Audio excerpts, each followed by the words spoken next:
On your speed square, you'll see that there's a pivot point right here. So what you want to do is you want to put that on your corner and move your speed square till this backside here is even with your angle, like that. Then look at over here where this meets the straight edge of the railing, and you can see this one's about 27 degrees.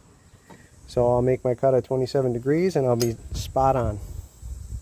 So I'll put my pivot point on this piece. I'm using a piece of scrap wood, and I'll turn it this way here, just like that. My pivot's on the end, and I want to be at 27 degrees down here, and that'll give me my angle right there. I mark that and cut that. My angle at 27 degrees.